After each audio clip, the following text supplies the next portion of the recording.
Do it now.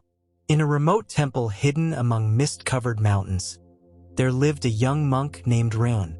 Unlike his brothers, who dedicated each dawn to meditation and each dusk to silence, Ren had a peculiar habit. He always said, "Tomorrow, will you tend to the garden today, Ren?"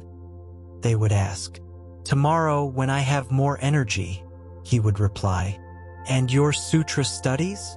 "Tomorrow, when I have more clarity." The temple's elder master, named Son, watched in silence.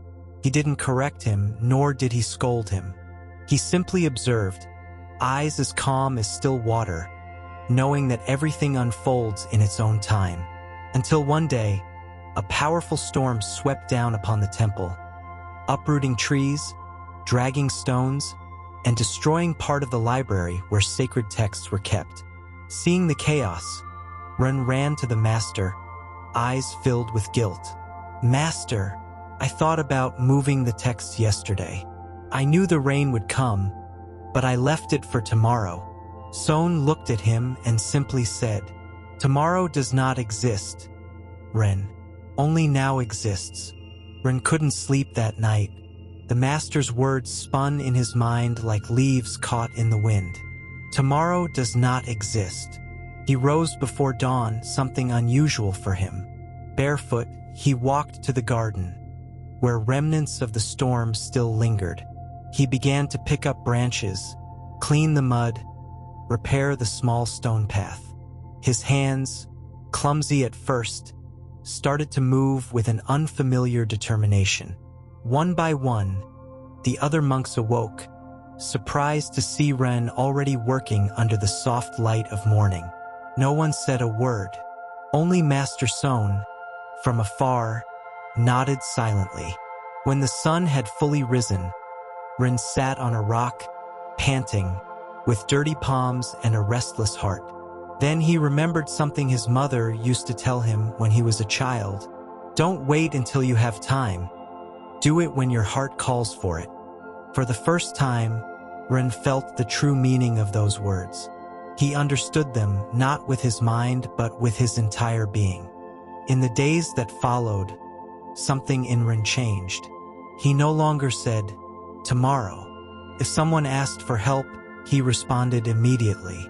If his mind whispered excuses, he answered with action. Every task, no matter how small, he treated as if it were the most important thing in the universe. One day, while sweeping fallen leaves from the path, Master Son approached him. "I see the garden blooms with your steps, Ren," he said gently. "I'm only doing what must be done," the young monk replied, bowing his head. Son smiled. "And yet, it is extraordinary." They sat together beneath a cherry tree just beginning to bloom. The silence between them wasn't awkward. It was like a bowl filled with meaning. "Why did I wait so long?" Ren asked almost to himself. Son closed his eyes. "Because you needed to lose something to understand its worth. That's how we humans learn. When life shakes us, it awakens what lies dormant." Ren nodded. He knew he had lost time, but he also understood that he had gained something far more precious, an awareness of the present moment. That same afternoon, Ren went to the temple's storage room, where forgotten old objects were piled. Dried brushes, chipped bowls, half-bound books. Before, he would have walked right past them, murmuring, "I'll organize them another day." But now, something inside him whispered, "Do it now." One by one, he cleaned, repaired, salvaged what was useful, and let go of what was not. At the very back of the highest shelf, he found a small bell covered in dust. When he rang it, its sharp chime sliced through the air like a wave of clarity. "Why did I let this sleep for so long?" he whispered. And then he understood he was no different from that bell. His essence, too, had been covered by the dust of postponement. Only when he chose to act did he begin to truly resonate. That night, he placed the bell beside his pillow. Every morning upon waking, he rang it. not as an empty ritual, but as a reminder, this moment is the only one I have. And so, each day, Ren began not with thoughts, nor with plans, but with an action. Small, concrete, present. A month later, Master Son summoned all the monks to the main hall. In the center, he placed a large, round stone covered by a white cloth. "Today we will speak of the weight of what is left undone," he said as he removed the cloth. Beneath it, there was nothing but the stone. "Every thought we postpone," he explained, "every word we don't speak, every step we avoid taking, is a stone we carry in silence. It can't be seen, but it is felt." He paused, looking at the young monks. "And so, without realizing it, we go through life hunched over from what we don't do. We tell ourselves, 'I'll do it later.' And with that, we give away pieces of life to nothingness." The silence was absolute. Then Son looked at Ren. "But there is also the one who rises, the one who sweeps a leaf, even when no one asks, the one who puts his soul into the simplest moment. That person, by the end of the day, carries no stones. He walks lightly." Ren lowered his gaze, not out of shame, but out of humility. He knew the path ahead was still long, but for the first time, his steps were truly his own. After the teaching ended, Ren left the hall with a strange lightness in his chest. It wasn't pride, nor joy. It was a kind of peace one earns when the soul stops running. He walked to the temple pond, where the lotuses slept atop the still water. He sat there, as the master often did, and simply breathed. He no longer dwelled on the past, nor got lost in the future. He only felt the air moving in and out, like waves brushing an invisible shore. Deep within, he understood that life doesn't happen in the mind.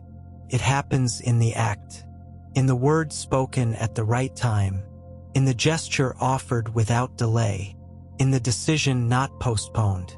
A small frog leapt near his feet and disappeared among the stones. Ren smiled. That moment, so simple, was also perfect. "Do it now," he thought, "not because time is running out, but because only now is real. Everything else is smoke." That afternoon, he began teaching the new monks, not with grand speeches but through action.